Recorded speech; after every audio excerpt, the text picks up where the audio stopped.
La principal diferencia radica en su contenido, que se trata de linfa y no de sangre, y en segundo lugar, que su contenido es vertido no directamente en el corazón, sino que lo hace a través del sistema venoso.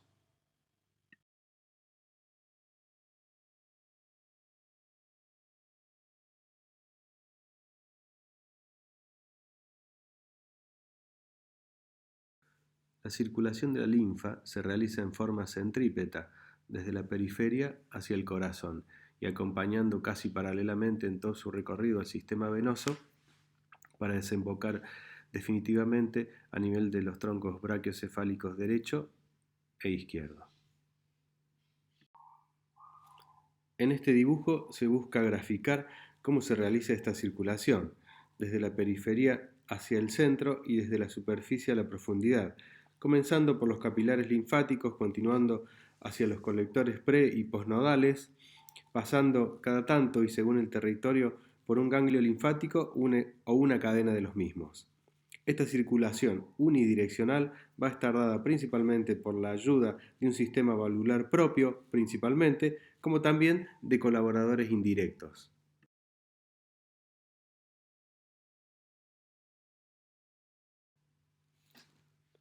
En su recorrido, la linfa atraviesa en última instancia estructuras como la cisterna lumbar o de Pequet, que es descrita por su importancia en el sistema por la gran carga linfática que absorbe de los distintos territorios que se describen a continuación.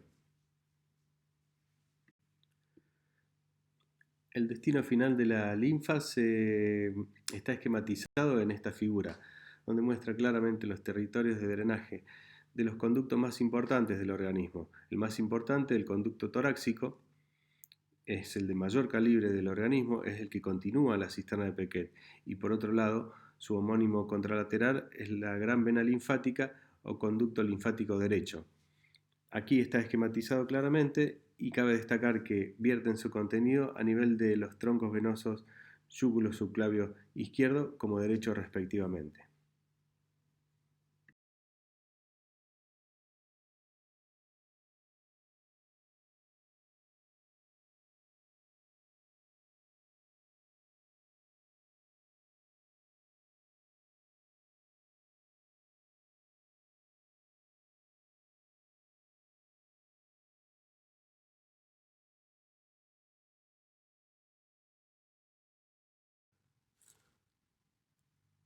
La linfangitis aguda es la inflamación aguda localizada o generalizada del sistema linfático. Generalmente existe como factor predisponente un enlentecimiento en el tránsito de la linfa. Es una enfermedad poco frecuente, generalmente se da en los meses de calor, en el verano. Para que se establezca debe existir previamente una lesión en la piel que actúe como puerta de entrada. También sería necesario un déficit inmunitario y las zonas de mayor humedad en la piel son las que favorecen el ingreso de la enfermedad. El patógeno, una vez entrado en el organismo, se acantona en alguna zona con circulación linfática enlentecida. Generalmente se da en el tercio inferior de la pierna.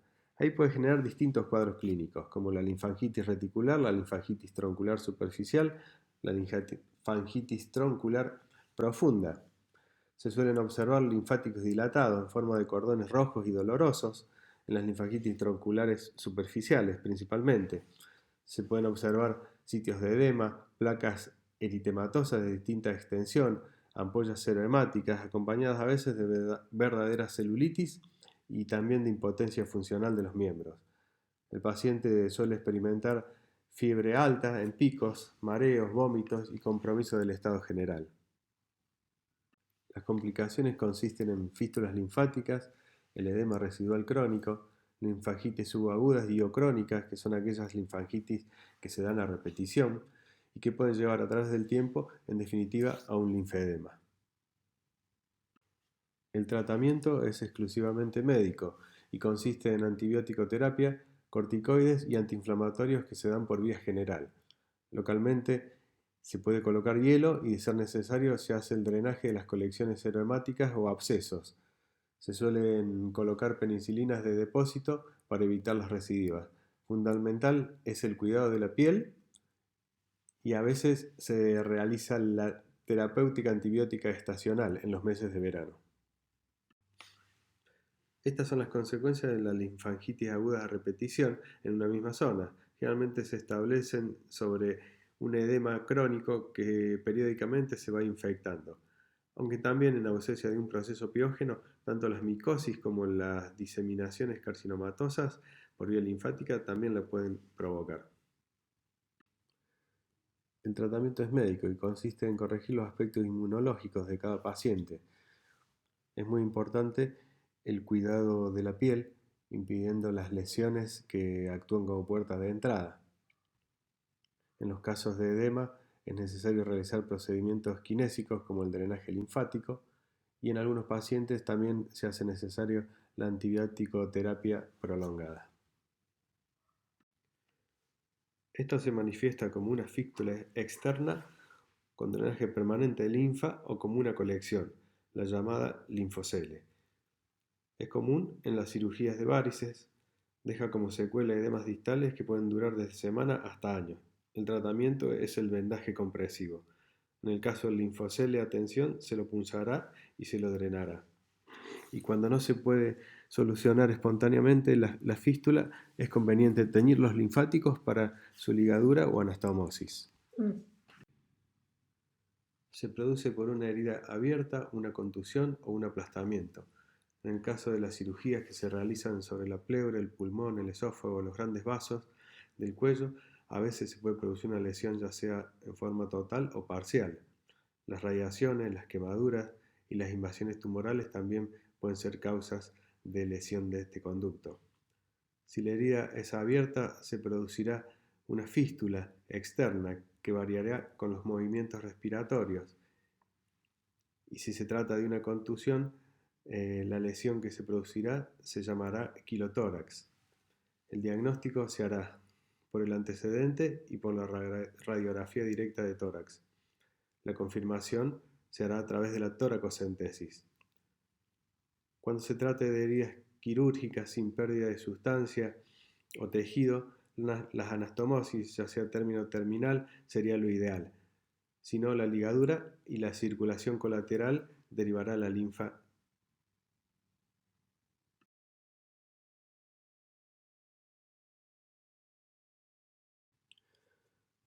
En su definición dice que es la acumulación anormal de quilo o linfa en la cavidad peritoneal.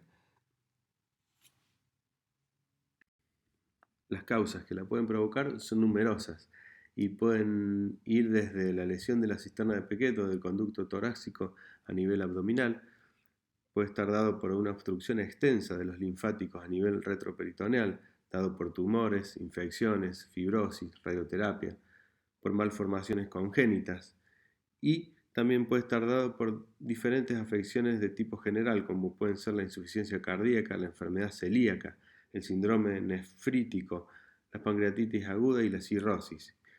Cabe destacar que quizá en el adulto la causa más frecuente sea el linfoma y en pediatría las malformaciones congénitas. En cuanto a la sintomatología que cursan estos pacientes, se trata de distensión abdominal, anorexia, pérdida de peso, linfedema de miembros inferiores y genitales, disnea y dolor. Puede haber a veces la salida de quilo en forma de fístula a través del recto, a través de la vejiga, es decir, se experimenta a través del aparato genital y el aparato urinario, o simplemente a través de la piel a nivel inguinal o a nivel escrotal. El tratamiento médico consiste básicamente en tratar de disminuir la acumulación de esta linfa. Para ello vamos a dar una dieta pobre en grasas, es decir, para tratar de disminuir los triglicéridos que son transportados por el sistema. Hasta algunas veces llegamos a instaurar la alimentación parenteral total.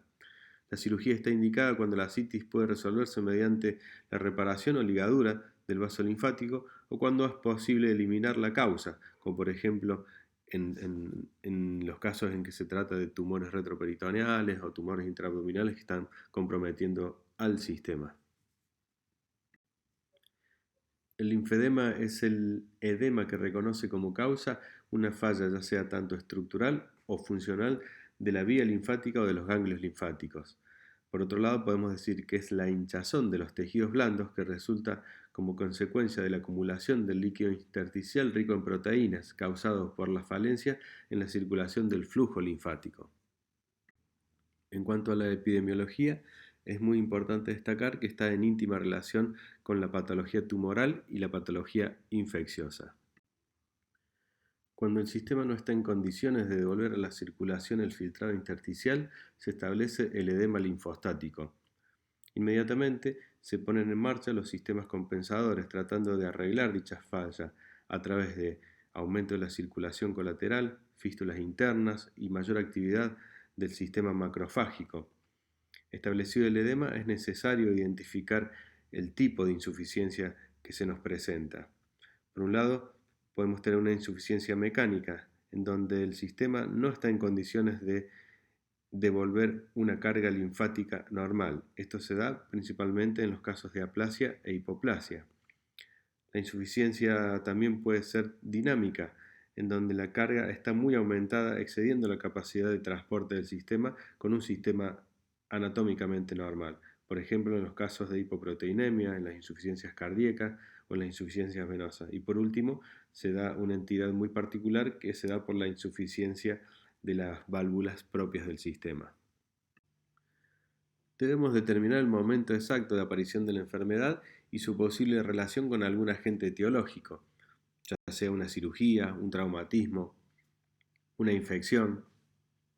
De ser espontáneo, sin encontrar una causa etiológica aparente antes de considerarlo primario, vamos a descartar la causa tumoral primero. Es importante la edad siempre.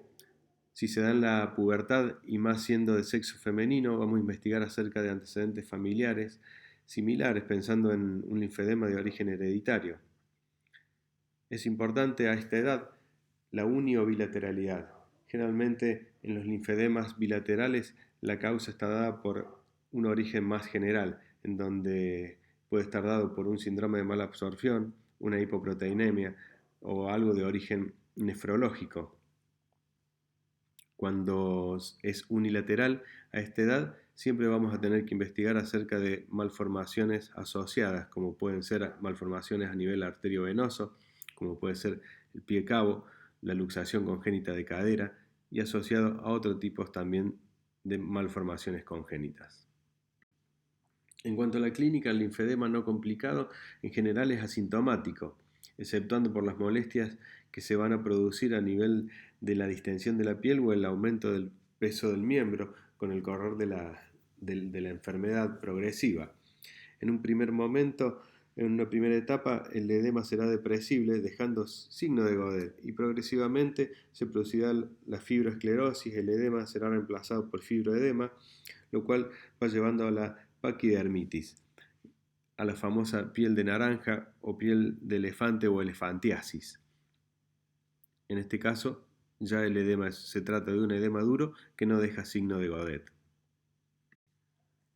En el linfedema primario es característico que la pantorrilla, el tercio inferior de la pierna, se encuentra en una misma línea con la del muslo, a diferencia, como se ve en esta imagen, en los casos secundarios en donde el aumento de volumen se da a partir del área lesionada.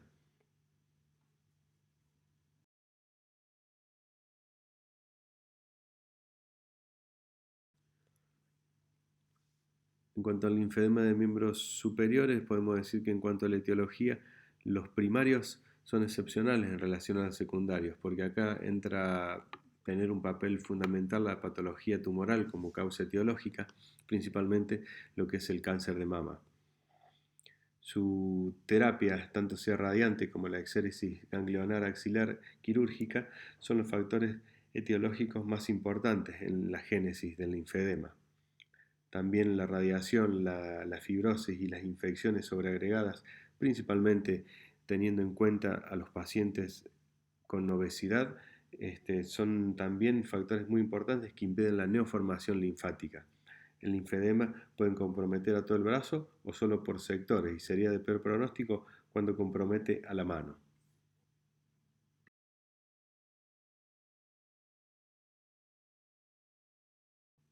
Algunas enfermedades infecciosas o parasitarias endémicas de algunas zonas también pueden provocar linfedema unilateral y en pacientes a distintas edades. En cuanto al tratamiento en general, vamos a decir que inicialmente va a ser médico y se va a instaurar en forma permanente. Vamos a tener especial cuidado en la piel de nuestros pacientes, evitando toda fuente de infección. Vamos a pedirles el reposo postural. Vamos a tener un especial cuidado en el peso de nuestros pacientes, evitando el sobrepeso. Para ello le vamos a dar una dieta pobre en grasas, pero también pobre en colágenos para disminuir la viscosidad de la linfa. El drenaje linfático manual o las medidas kinésicas van a cumplir un rol fundamental en el tratamiento y en este apartado de medidas higiénico-dietéticas. El tratamiento farmacológico va a quedar relegado a los casos de linfedema asociado a otro tipo de edema de origen más central, como son en la insuficiencia venosa, como lo son en la insuficiencia cardíaca, renal o hepática. Y por último, vamos a decir que ninguna de las técnicas quirúrgicas conformó una solución total o definitiva para esta enfermedad, sino que solamente permitieron mejorías parciales.